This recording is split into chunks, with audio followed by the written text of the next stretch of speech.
नमस्कार दोस्तों, मैं मनोज मुसाफिर साहू नेशनल आवाज यूट्यूब चैनल पर आप सभी का स्वागत करता हूं। उत्तर प्रदेश में आज योगी सरकार ने अपना मंत्रिमंडल का विस्तार किया। 4 लोगों को मंत्री पद, कैबिनेट मंत्री पद की शपथ दिलाई गई। उन 4 लोगों में एक जो नाम है वो भारतीय जनता पार्टी के साहिबाबाद से कई बार के विधायक सुनील कुमार शर्मा जी को बनाया गया। तो दूसरा जो मंत्री, कैबिनेट मंत्री की शपथ लिए वो जयंत चौधरी की पार्टी से, राष्ट्रीय लोकदल की पार्टी से अनिल कुमार मुजफ्फरनगर के हैं, विधायक हैं, उनको शपथ ग्रहण कराया गया। ये दो नाम तो समझ में आ रहे हैं, एक जयंत चौधरी का, एक इनका। तीसरा नाम दारा सिंह चौहान का है, जो घोसी से उपचुनाव हुआ था, हार गए थे। पहले वो 2022 में सपा के टिकट पर विधायक बने। विधायक बनने के बाद वो भाजपा में चले गए, इस्तीफा देना पड़ा। चुनाव हुआ, चुनाव में वो हार गए, सपा पुनः जीत गई। अब जीतने हारने के बाद अमित शाह जी के बहुत करीबी थे, इसलिए उनको एमएलसी बनाया गया और एमएलसी बनाने के बाद आज मंत्री भी बना दिया गया।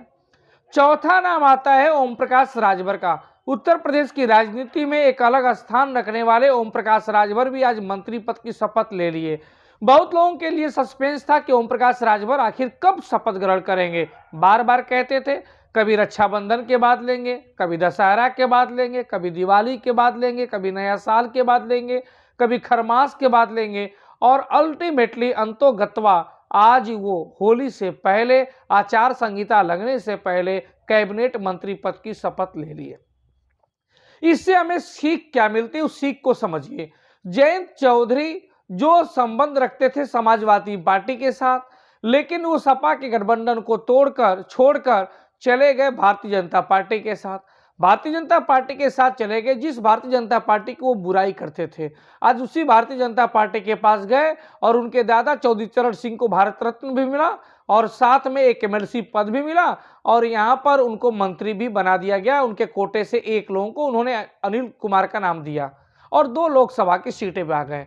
मतलब जिस जयंत चौधरी ने गाली दिया, आज उसको नवाजा भारतीय जनता पार्टी ने और उनको ससम्मान एमएलसी भी दिया, ससम्मान मंत्री बनाया और लोकसभा भी बनाएगी। दूसरी तरफ दारा सिंह चौहान जो पहले भारतीय जनता पार्टी के साथ थे, लेकिन 2022 में भारतीय जनता पार्टी को छोड़कर सपा के साथ आ गए। सपा के साथ जब आए तो फिर से वो चले गए भारतीय जनता पार्टी के साथ, तो फिर से मंत्री बन गए। जो लोग डरते हैं हमारे समाज के लोग कि राजनीति में जाएंगे तो अगर भाजपा को छोड़ देंगे तो भाजपा फिर कभी लेगी नहीं या वो तवज्जो नहीं रहेगा, उन लोगों के लिए दारा सिंह चौहान से सीखना चाहिए। और मैं बार बार कहता हूं कि मैं मनोज मुसाफिर राजनीतिक पार्टी बनाने जा रहा हूं और राजनीतिक पार्टी बना के अपने समाज को भागीदारी दिलाऊंगा। बहुत लोग 90% युवा हमको सपोर्ट करते हैं, लेकिन 2-4% लोग दबी जुबान से खिंचाई भी करते हैं, बुराई भी करते हैं। उन सभी लोगों को ओम प्रकाश राजभर से समझना चाहिए, उन सभी लोगों को जयंत चौधरी से समझना चाहिए कि ओम प्रकाश राजभर, बताइए, राजभर जाति की राजनीति करते हैं और जिस राजभर जाति की आबादी 2-4 जनपदों में पाई जाती है, और 2-4 जनपदों में पाए जाने के बावजूद भी उन्होंने इतनी पकड़ बना रखी है अपने बिरादरी में कि उनकी पूरा बिरादरी उनको सर सम्मान नेता मानता है। इस राजभर बिरादरी, ओम प्रकाश राजभर के वजह से ही भारतीय जनता पार्टी ने सकलदीप राजभर को राज्यसभा भेजा। इन्हीं की काट के लिए विजय राजभर को एक बार एमएलए बनाया। इन्हीं ओम प्रकाश राजभर को डाउन करने के लिए अनिल राजभर को लगातार 2 बार से 2017 वाली गवर्नमेंट, 2022 दोनों में कैबिनेट मंत्री बनाया। और इन्हीं ओम प्रकाश राजभर के वजह से जो महेंद्र राजभर है वो समाजवादी पार्टी भी उनको बहुत सपोर्ट करती है। इसका मतलब राजनीतिक पार्टी बनाने से इस जाति का विकास इतना ज्यादा हुआ है जितना लोग सुनते जानते तक नहीं थे। पूरे देश में इस जाति के बारे में लोगों को मालूम नहीं था, और इन्होंने अपने प्रमुख, जो अगर योद्धा कह लें या उनके कह लें कि उनकी जाति के सबसे बड़े सूरवीर, वो महाराजा सुहेलदेव का नाम भी सबके जुबान पे रखा दिया।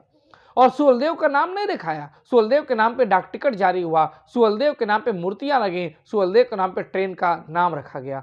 इतनी ज्यादा पावर होती है पॉलिटिकल पावर में। आप सोचिए, लोनिया नोनिया जाति 2-4 जनपदों में पाई जाती है, लेकिन उन जातियों को जोड़ने के लिए भारतीय जनता पार्टी दारा सिंह चौहान को किस स्तर पर ले जा रही है, ये भारतीय जनता पार्टी की व्यापक सोच है। वो आप ओम प्रकाश राजभर को सोचिए। ओम प्रकाश राजभर ने अमित शाह के बारे में, नरेंद्र मोदी जी के बारे में, यहां तक कि योगी आदित्यनाथ के बारे में क्या नहीं उल्टा सीधा बोला, क्या नहीं बोला, जो शब्द नहीं बोलने चाहिए वो तक बोला।